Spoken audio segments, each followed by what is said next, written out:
বসে বার হয়ে গেল সেই যে শোনো দিন। আচ্ছা ভাবি, তুমি কোন কারণে সংসার ত্যাগ করলে?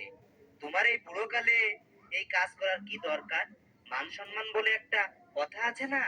ও কি কন ভাই, আমার চাষি বেড়ে গেল 7 বার, তাতে মান সম্মান গেল না। আমার ভাবি বেড়ে গেল 5 বার, তাতে মান সম্মান গেল না। আর আমি তো মাত্র 12 ঘর ভাঙ্গে 1 বার বার হয়ে গেছি, এতে তো মান সম্মানের খবরই হবে না নে।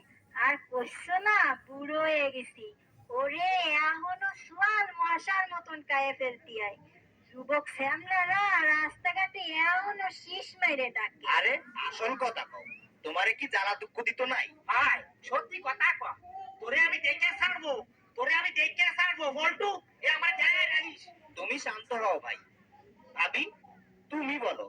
ভাই 12 বছর ওর ঘর করলাম, তবু আর মন পাইলাম না। আমি বলে ওরে ভালোবাসিনি, আমি বলে ওর সংসার ধ্বংস হয়ে দিছি। এর আগে আমি 12 জায়গায় নিকে বসেছি, তারা এই রকমের দোষ দিতে পারিনি। আর এ আমারে রোজ রোজ সেই কোটাই দেয়।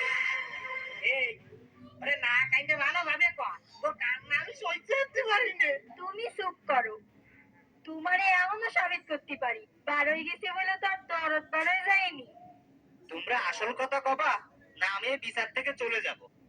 ভাই কথা কলি মানসি শোনে, না কলি কেউ শোনে না। আমি যেই সংসারে যাই সেই সংসার মোটে উঠতে ওঠে। আমি প্রথম যেদিন ওর সংসারে আসলাম, সেদিন ওর 6-6টা আইলো গরু শট ফটায় মরে গেল।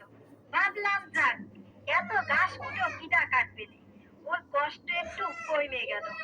30 বিঘে জমি ছিল, ওরে কয়ে 1 মাথাতে বেসায়ে পুরোয় ফেললাম। এত জমি জঙ্গল কিডা সাফ করবে না, ওর এত কষ্ট আমার সহ্য হবে না।